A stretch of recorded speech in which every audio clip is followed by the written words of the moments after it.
Hello and welcome once again. In the wake of escalating insecurity, especially kidnapping in different parts of the country, including the Federal Capital Territory, Abuja, President Bola Ahmed Tinubu is considering the establishment of specialized police units for marine solid minerals and forest security to stem the tide. The president mulled the idea when he met with governors of the governing All Progressives Congress (APC). According to him, the free new police formation will complement the regular police force. This was at the Minister of the Federal Capital Territory, Nyesom Wike, on Tuesday, met with heads of security agencies in Abuja as kidnappers unleash even more terror on residents.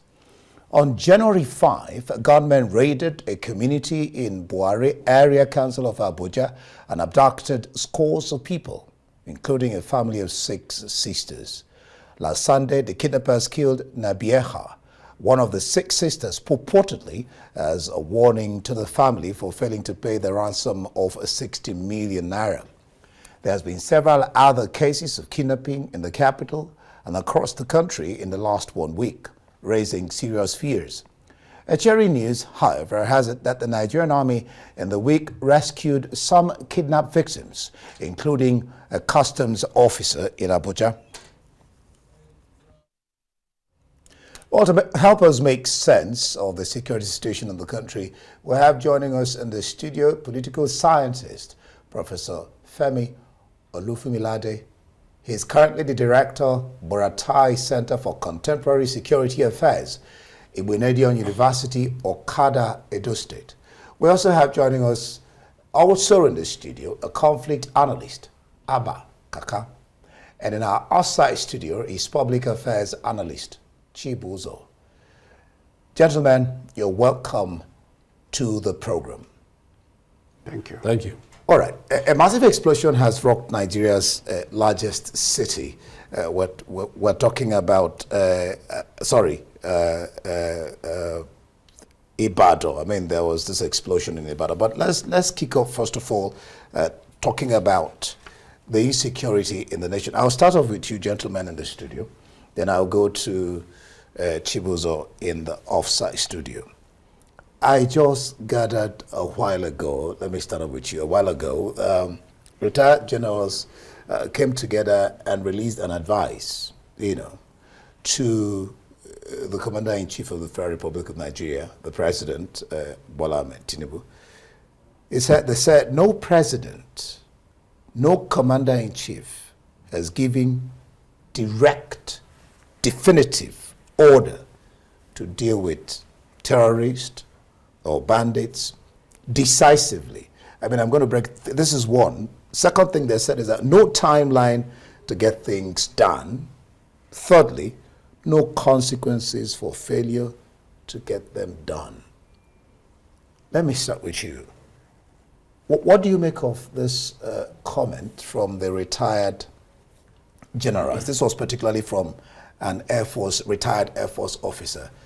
I mean, we know about what we call as SMART goals and timelines and the fact that you have to deliver within timeline. Yeah. So what is this will this solve the problem? Well, in a general sense, the military deals with orders, especially when you are talking of the the brass heart of the military. They take orders from the Commander-in-Chief. And when the order is clearly spelled out, they know exactly what to do to get it done.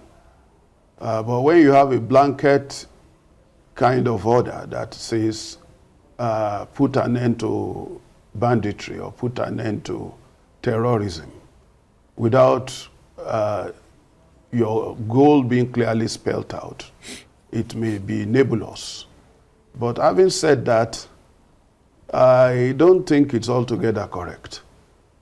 Because quite often we've seen the president, even before now, before the new president came into office, President Buhari, from time to time, you see him meeting with the top brass of the military and other security agencies in his office.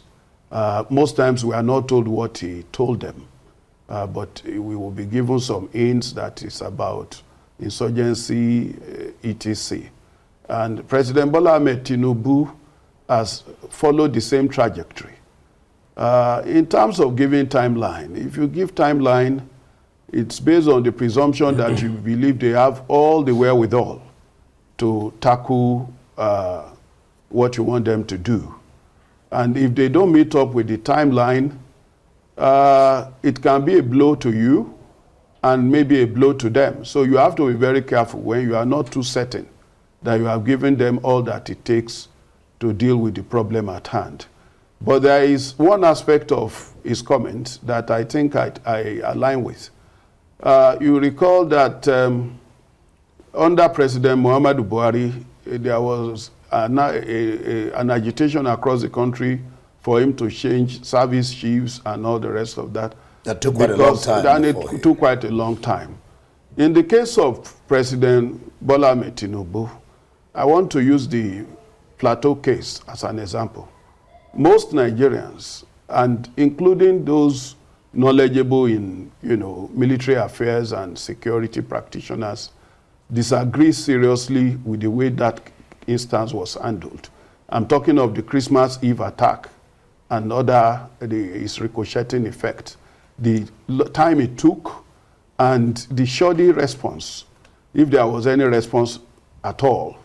And given all the investments in hardware and all kinds of new ammunition to Kano aircraft, drones, and the rest, to say that up till now, we have not even arrested some of the perpetrators of that act. And then, while the thing continued, those who did that were able to get away with it. Nothing like trying to track them with all the technologies available, including drones, including using our helicopters and all that. I think calls for some people to face the consequences.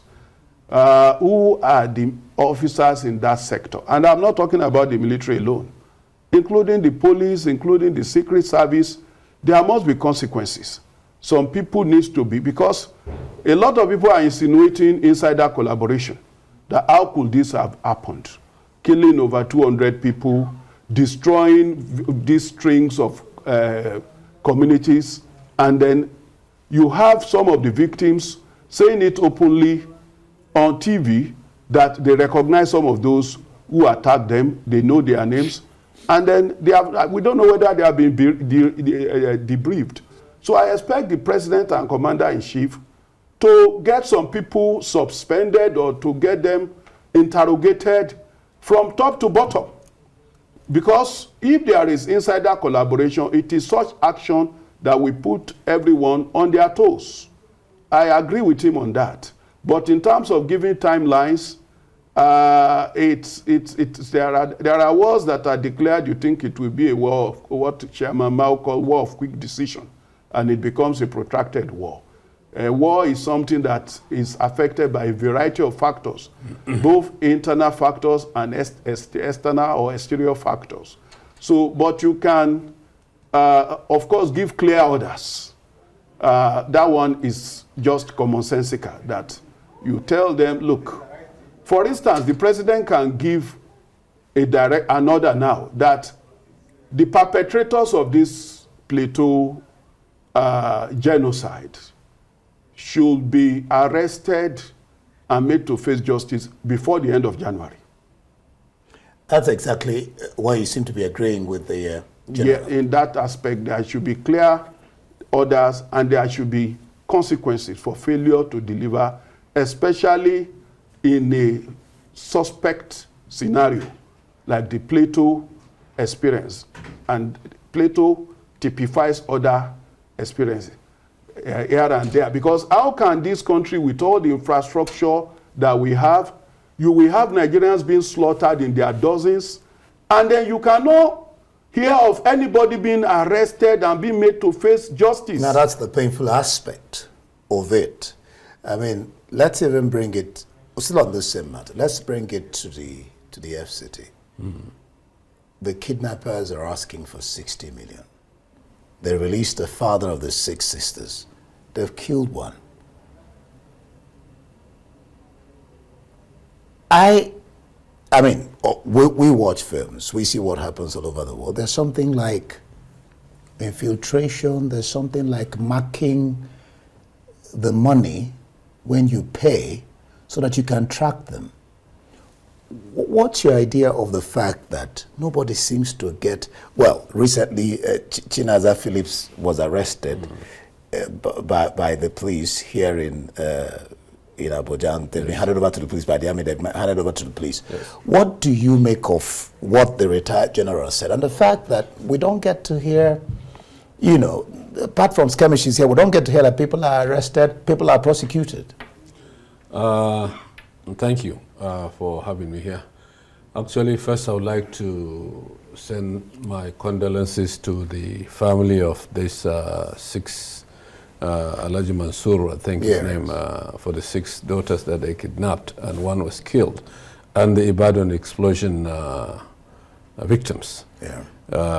Actually, I'm a public affairs analyst, even though you had me mixed up a little bit. Okay. But anyway, the point is, as the Prof has said, what the retired generals and actually should, and the retired police officers who are more experienced, and some of them, their career have been cut short, were dismissed from service, needs to be called back to take charge in a lot of areas in terms of advisory capacity.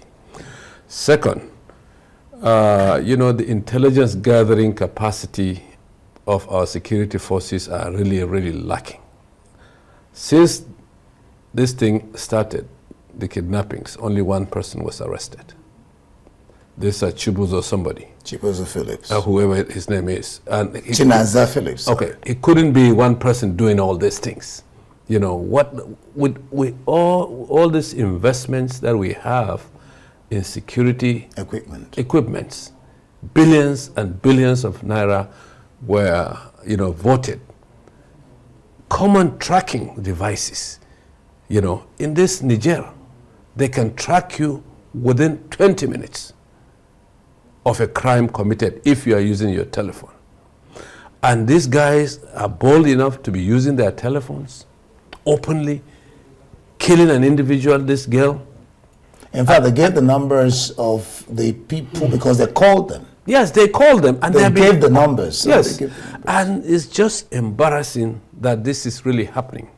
But I'm glad that the president has given the orders, the marching orders. But the security agencies, they know their job. The president doesn't have to spell out their jobs for them. The DSS, the police, and the army. What will be the effect, like I did ask him, yes, of a definitive command? Yes. Get this done within 6 months. In fact, they yes, talked about, you know, the rank and file of the army, Jos, Niger, yes, you know, bordering Abuja, yes, the commands, these people take this area, these people take this area, within 6 months, 5 months, get this done. Yes. And if you don't get this done, you get sacked or something. Very important, because this is what is missing. Because our punitive measures are very weak, and the president has to give a timeline to the military, to the police, as well as the DSS. Let's say within a month, 30 days or 35 days, whatever timeline that is needed, because this is really has gone out of hand. Secondly, there's no way that this thing is going on unabated like that without some connivance, because there's this allegation out there in Nigeria that is happening because security, some bad acts in the security establishment. Informants, and actually not only informants, but they actually actively participate in all these things happening. So you know, it's not far from the truth that this is happening. But what is more important is that the police needs to be equipped. They need serious training. And the bottom line is we have to go down to the root causes of this. We just watched a video. There were some gunmen kidnapping 2 in an army estate, and the army were you know, able to rescue some of those kidnapped, even a customs officer, which is quite interesting. That is what one expects, to happen, get these people and then stop them from these acts. So we give kudos to them. Let's get to what happened, the massive explosion that rocked the largest city in Ibadan. The question one would ordinarily ask immediately is, how come such explosives were in a residential area and no one was able to decode that? That's where the aide to the governor, Fatai Owoshoni, was talking about, if you hear something, say something, that this should be a holistic thing. The people around, like Chibuzo was saying, should also be concerned about the environment. I don't know what you have to say to that. Well, I will not want to blame anyone for the fact that explosives were in a particular building. Residential building. I will blame those who studied there, because you can disguise explosives like you are carrying bags of rice and keep the explosive in your house. Unless there is someone privy to it who feels a sense of duty to his country and community to report, nobody will know unless this kind of thing has happened. But there is a way we can control that, and that is, we don't manufacture these explosives locally. They are largely imported. At the port of entry, there should be clear tracking of destination. If it's a quarry that is going to use it, there should be a way to track it to the quarry. And the storage should be within the vicinity of the quarry. It shouldn't be where people live or where we have some critical infrastructure of our country, like maybe power lines or anything. So that is the one that I think is the responsibility of government. And that boils down to the issue of whether we have what obtains in other countries, where you will find it a rarity for this kind of unfortunate occurrence to happen. And that is, do we have in each state of this federation a ministry for public security and safety that is holistic in its compartmentalization or departmentalization, whereby you have a section that can deal rapidly with emergencies of this nature.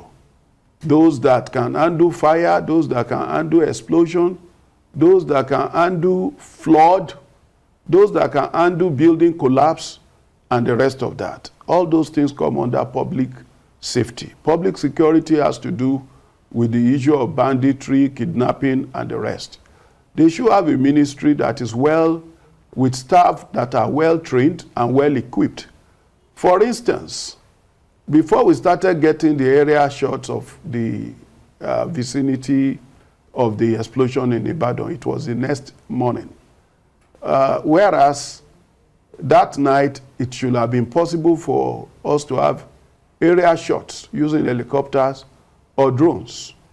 You know, it's not impossible for a state to have helicopters for emergency services, whereby people, what if it is a high-rise building and there is a fire outbreak? Elsewhere, there will be helicopters. Maybe it started on the 4th floor, and there are people moving from the 5th floor to the 20th floor, going up to be evacuated. And you see series of helicopters, you know, moving into the vicinity of the high-rise building and picking people up from the roof. So we should thank God that it happened in Ibadan, where you have ambulances. You have the governor himself who was able to take charge of things and whip everybody into line. What if it had happened in another big city like Ogbomoso? Do we have such capacity there, like the governor was able to deploy personally to save the situation?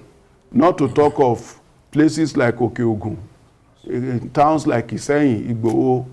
The entire place will have been completely destroyed before there is an intervention. So our government should take the issue of public security and safety seriously. And I want to give you an illustration. If you Google fire incidents in Nigeria, you will be amazed that we have lost trillions to fire, especially our major markets. A whole market with goods running into billions of naira. Each year in Nigeria, I think we experience such not less than five major ones. I took time to do a review of such incidents, and people will just be helpless. You will see people's fortunes, electronics gone to the wind. Gone to the wind, clothing materials, and you are talking of hundreds of people in the market, and nothing can be done. Nothing like fire service. You just hear, oh, in Ibadan, this has happened. In Josme market, this has happened. Maiduguri market, this has happened, and so on and so forth. So this particular incident in Ibadan is a wake-up call to all our states to create a Ministry of Public Security and Safety, get appropriate personnel there to man it, and give them state-of-the-art equipment. All right. There is a little question of, I don't know what to call it, bug passing, because I was listening to Owoshieni talk about the fact that mining is on the exclusive, is not on the exclusive list. And that's what they're trying to get government, to shift to the states. The question of man saying that these people doing this illegal mining, they're not on their list. And foreign companies were also mentioned as being people involved in this. What should the government be doing to give maybe states power to be able to handle such issues? Because I know that the governor had to go to Asarok come to Abuja to see President Bola Ahmed Tinubu. Actually, the issue of illegal mining itself is an embarrassment to Nigeria. You have, as this Ibadan case has shown, you have foreigners in charge of a lot of areas, and they are illegally mining. Malians in this case, and a lot of Chinese all over in Zamfara, Katsina, Maiduguri, and others. How do they get seen? How is it that nobody seems to know, or there's complicity? It's not they don't know, they know. Even the Minister of Solid Minerals said he has a list of those people who are illegally mining in big shots individuals, Nigerians. We're waiting for him to expose these people. You will never do it. Why? We don't understand. He has the list. Prof says he will never do it. Why? Because that is the trend in Nigeria. Yes. There was a time they told us the government had a list of terrorists. They never released it under Buhari. Go on. The reason is this is a well-organized crime. And the criminals are very, very powerful. They are the biggest Nigerians you can think of.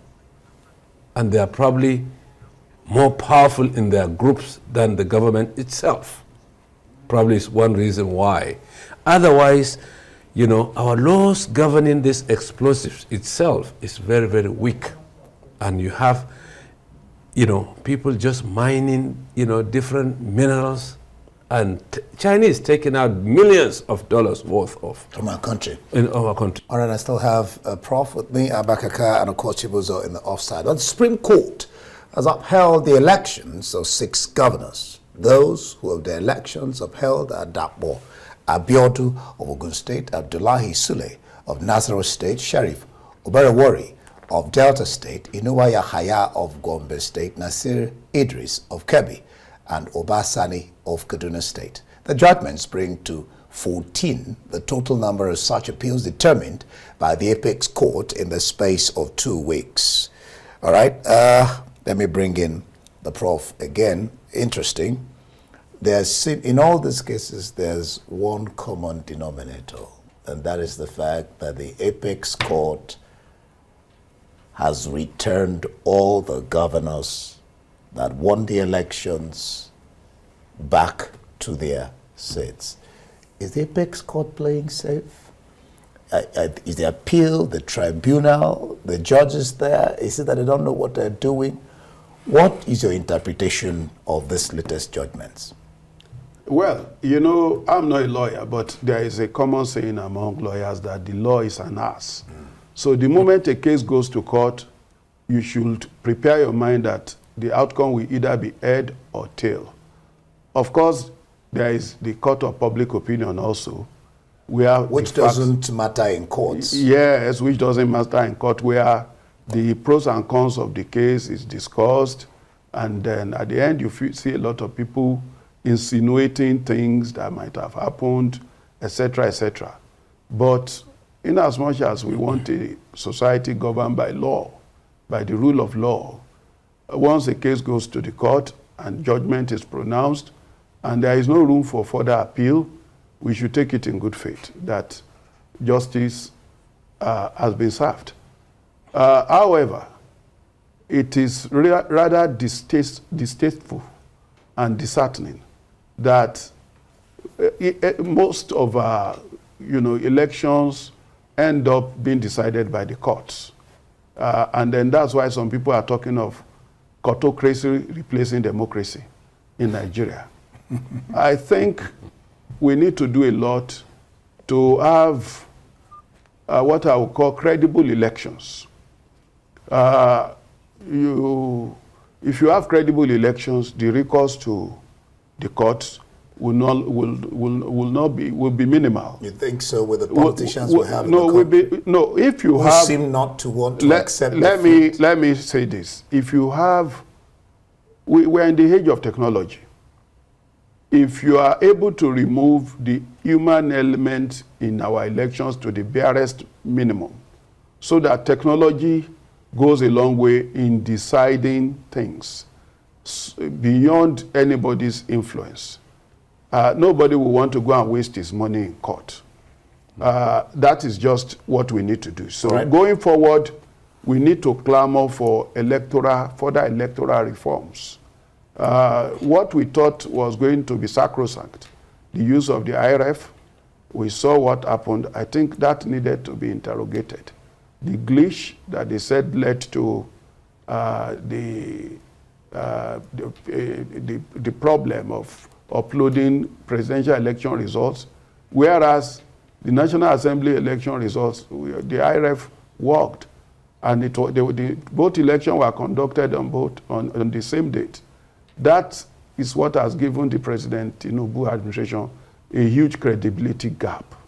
And it is in the interest of everyone, so that you have a government that will sit down with huge legitimacy when elections are conducted, that President Tinubu should take a cue from President Umaru Musa Yar'Adua, who admitted that his own election had a lot of flaws, that the process was flawed, and they decided on electoral reforms process with the Justice Uwais Committee.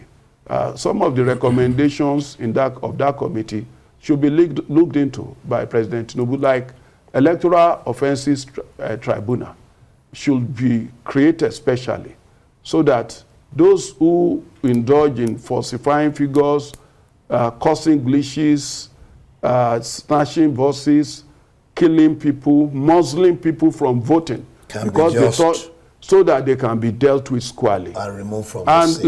Let me make a final point. You see, we talk about insecurity. It's not only about these bandits and the rest. There are other aspects of insecurity. We are politically insecure today because Nigerians, a lot of Nigerian electorates are losing confidence in the ballot box. System. And when people lose confidence in the ballot box, you are creating a room for anti-democratic forces to strike. Like and it's we happening. pray that that doesn't happen.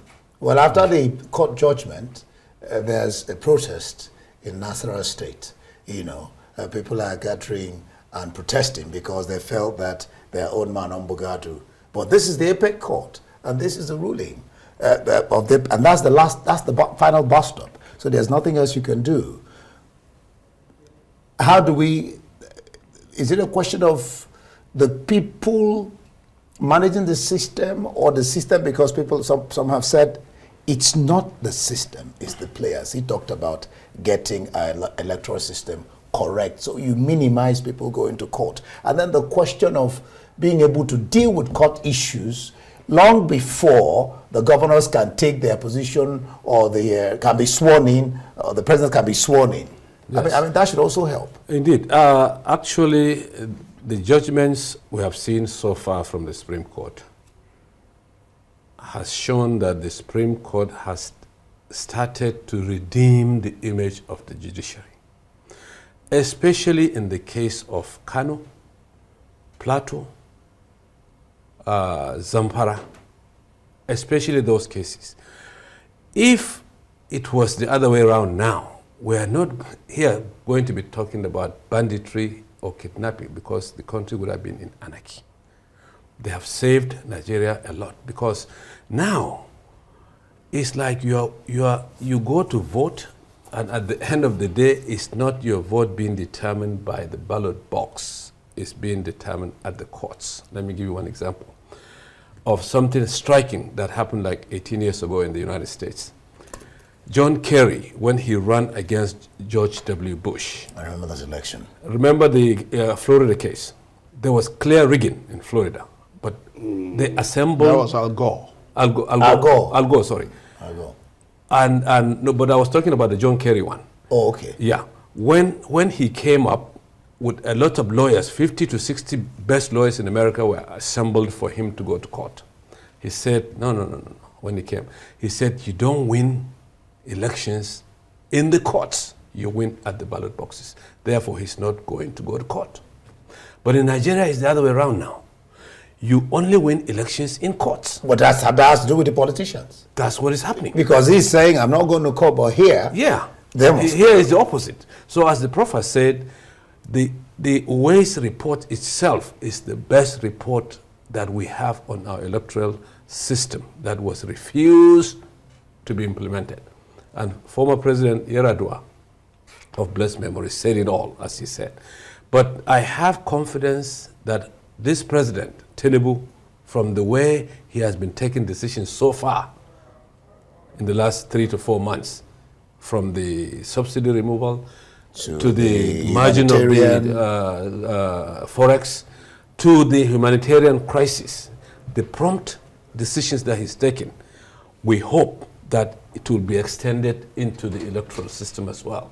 Why the Supreme Court turns around the judgments of the appeal court. Gentlemen, Prof. Femi Olufunmilade, the Director of Borotai Center for Contemporary Security Affairs, Ibadan University, Okada, Edo State. Thank you for being here in the studio. We also thank you, Abba Kaka, Public Affairs Analyst. Chibuzo is also a Public Affairs Analyst. Thank you, gentlemen, for sparing your time to be on the program this week. That's the much we can take on this edition of This Week Today. Thanks to our production team here in Abuja, Lagos, and of course London.